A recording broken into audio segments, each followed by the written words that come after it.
Okay, we're going to do our last song then. Okay. This is our last song.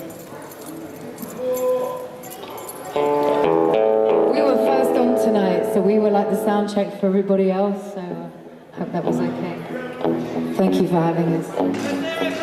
This is our last song.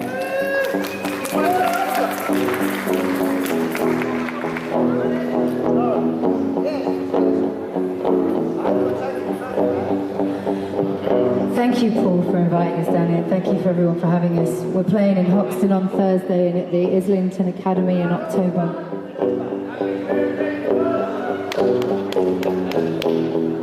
Before this day, before this night ends,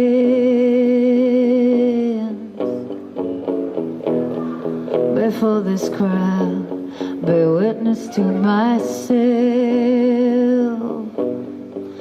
but I'm not here, I'm not here, I'm not here. Oh, I'm not here, I'm not here, I'm not here.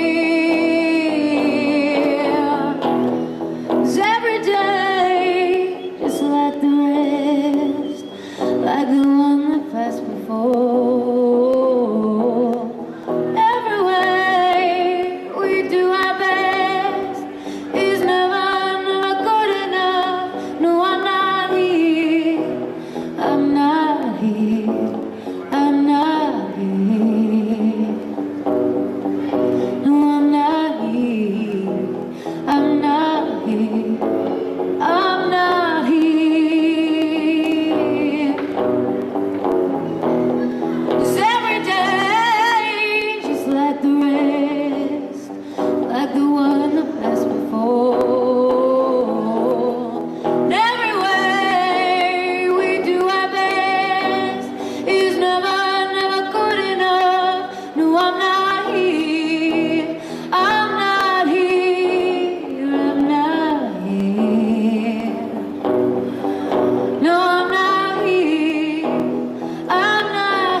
Basically, we've got an amazing lineup for you tonight.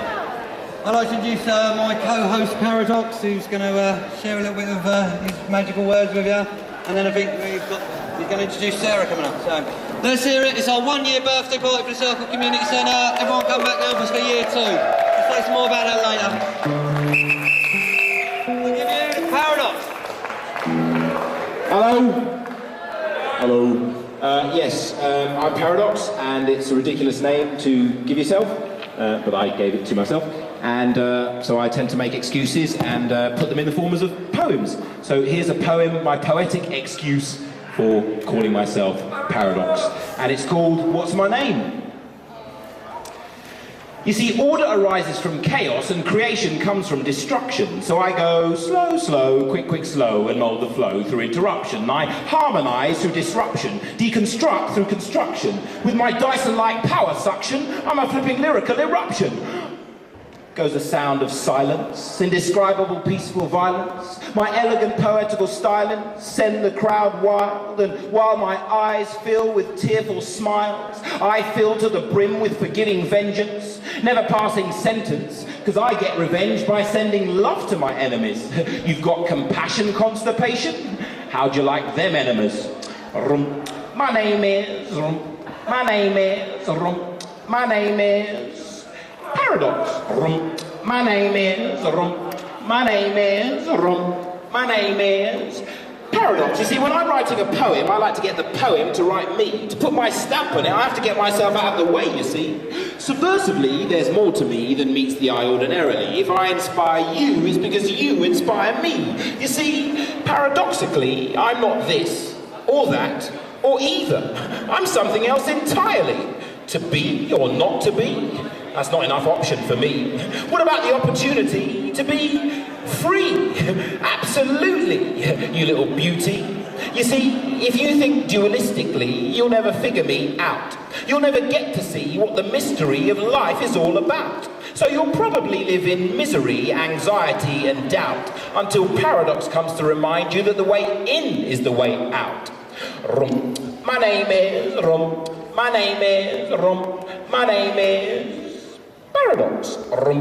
My name is my name is my name is Paradox. You see, I achieve invincibility by being totally defenseless. My demonic sentences are sent with the intent to knock you senseless. As God's my witness, you've got to get this. Everything depends on your perspectives. You're creating your own reality. Your perceptions are purely subjective. You see, most people think about things, whereas I think about what I think about things. So I can hear when alarm bells ring for the kings of the bling bling. It's a lie that it rings ting. I'm Babylon's destiny. This time they're getting the lynching. Or maybe I'll give them the win-win, because then I'll be bringing in forgiveness for the Rothschild family banking business. As long as they cough up their multi-trillions and share it with humanity's struggling billions, I'll offer them full repentance. That's much better than a suspended sentence. They won't even have to put up defenses to avoid their unhappy endings. You see, I'm relentless. I arrived way before I sent this. Sent my message ahead before you sensed it. And get this, life has no meaning except the meaning you put into it. Just thought I'd mention it.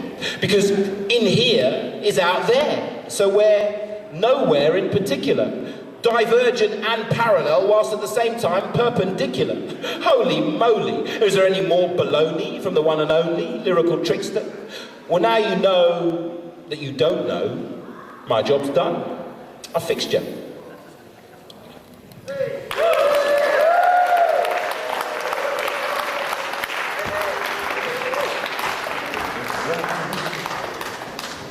There you go. Okay, so yeah, we've got an amazing lineup for you this evening. We've got our Cabaret Rama Extravaganza up until about 12:30, and that's going to include the amazing Rhythms of Resistance. Woo! And then from about 12:30, we've got our band, our ska band, Monkey Nuts, and then we're going to take you through until the daylight with about a lineup of about 6 DJs. None of whom names I know at the moment, but I'll check and then I'll get back to you. So yeah, our next act up, I think she looks ready. You ready? Lovely, yeah. And you do all know this is a birthday celebration. No one's wearing any hats or carrying any balloons or anything like that, but we'll have to try and make like it's a birthday. It was, I think, exactly 13 moons ago, it's full moon tonight, 13 full moons ago that Phoenix came down to this building and occupied it on behalf of the people. So give them a round of applause.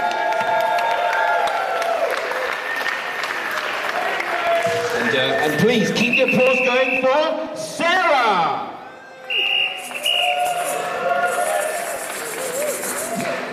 Hello.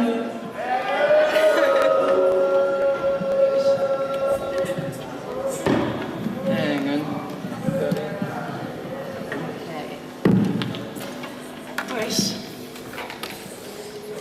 Okay, so I'm going to sing one that Phoenix has asked me to sing because there used to be a banner. What's happened to that? There's a nice big banner saying another world is possible, and that's what I'm going to sing. Other worlds are possible. Oh, yeah, definitely. An end to war.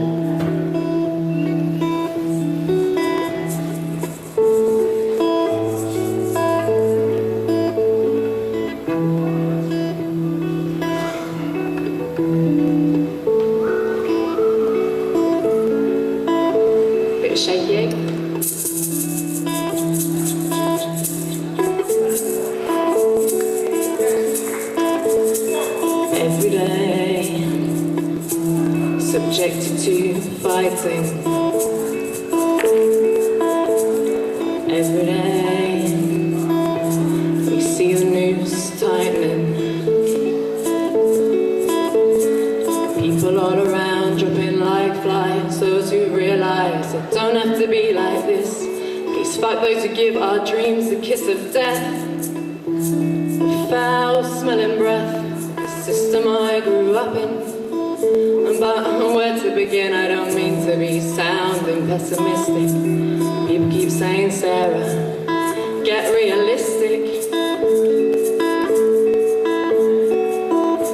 Well, actually I think I am. Seems you just don't give a damn. Of course another world is possible. Some places it's already here. I would be the first to admit I have quite a simple mind,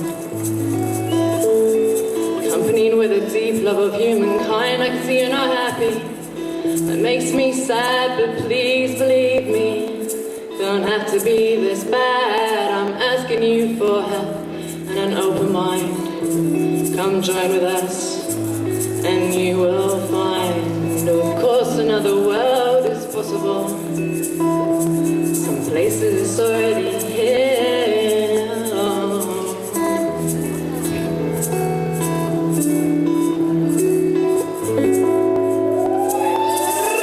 the most music which I've had in my life. Maybe I can squeeze in one more. Okay, and I'll try and be more Squeeze it.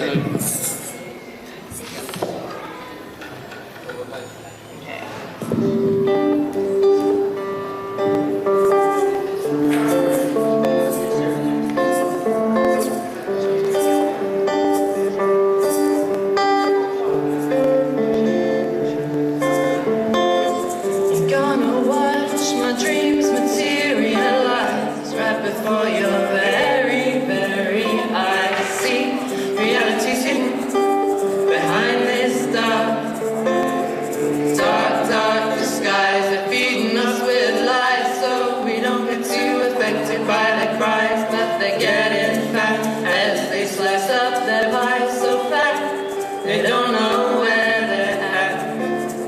Diet time, yes, let's stop this now. Let's turn it around, hear this sound.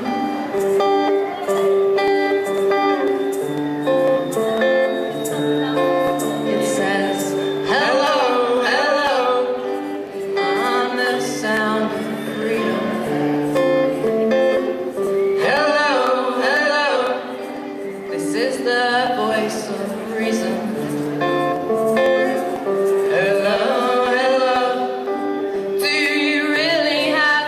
Of anything, you're gonna act or just carry on regardless of the facts. See, for my dreams to come true, I'm gonna need you and you to come on through. So come on through. Come on through. We'll take everyone where the grass will just be greener. The air will be cleaner. We might lose some anxiety. Set ourselves free. We'll get some true democracy and a better sense of community. Everyone can plant a tree, but to achieve it, support will be the key. Yes, the time is now. Let's turn it around. Hear this sound. Hear this sound. Hear this sound. It says, hello, hello, I'm the sound of freedom. Hello,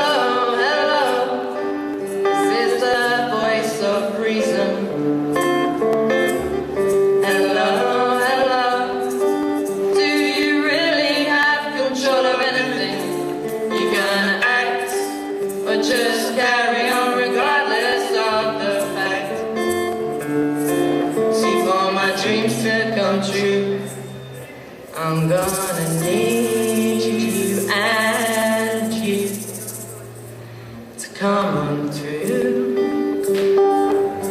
So come on through. Come on through. Come on through.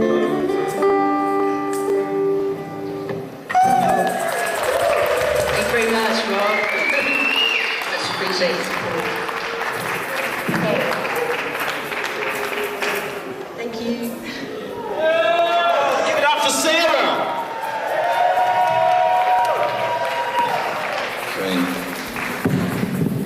Okay, before our next act's going to set up, I'm going to do another poem, a bit more sort of contemporary and political, or meta-political, or apolitical, whichever one you prefer. And because I often find myself sort of like listening to people talk about politics and what Blair is doing and what Bush is doing and stuff like that. And as a Galactic Federation agent, I've got quite an unusual perspective on the whole political thing. And again, I put it in the form of a poem, and this poem is called Don't Panic. Don't panic, that's it. You've got good hearing, haven't you? Let's talk about politics. Sorry, politics. Let's take a pop at that hodgepodge of politicians' tricks. You call it a democracy, we call it a fix. Don't tell me about your right to vote. That cheap card trick gets my goat. Those turd-like words stick in my throat. Because when Mother Nature reclaims her constituency, that's ours, she wrote. You see, if you can't vote to have the banking system's license to commit environmental suicide revoked, then your fucking democracy's a joke. That's all, folks. So, as a very human spokesperson for the Galactic Federation, I'd like to offer an observation designed to minimise our tribulations as Mother Earth works through her necessary purifications, otherwise known as Earth changes. The observation is, don't panic. The end of history is not a frightening event. History has been the frightening event. The end of Western civilization is heaven sent. You'll soon find out where all the love went.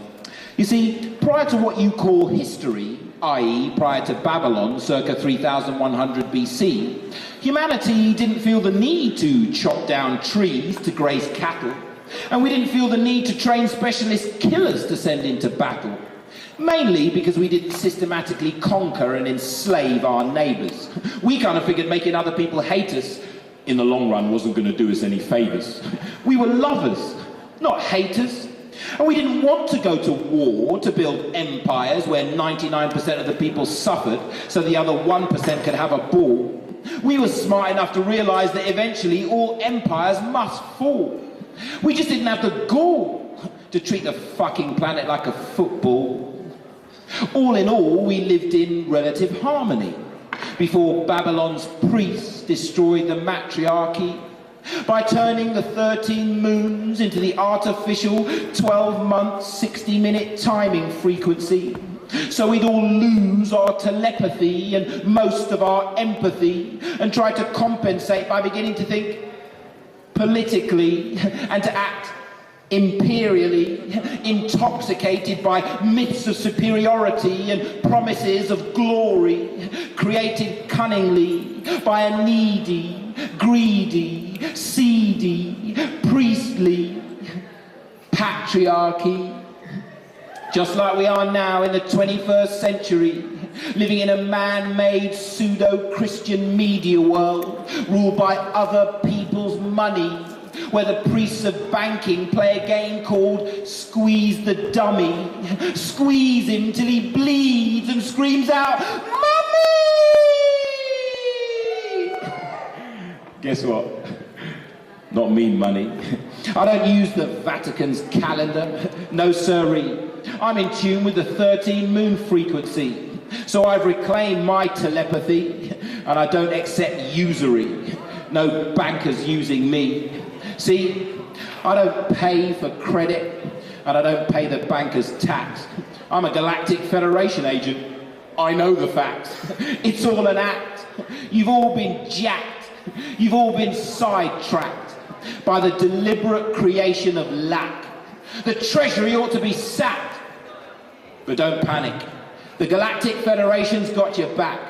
So even though millions of humans are still getting whacked by the money mafia's interest rate payback, and millions of others suffer on the rat race rack of free market economics and income tax, you can relax. The Galactic Federation are launching a counterattack. Thank fuck for that.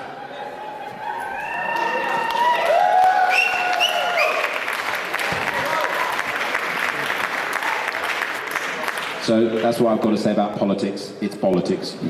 And just on a very prosaic level, we call it a democracy, yet we don't get to choose the candidates, we don't get to choose the policies, and we only get to vote once every 4 years. And we call it a democracy. Think about it. Okay, please put your hands together for 2/3 or maybe even a half of Kesha.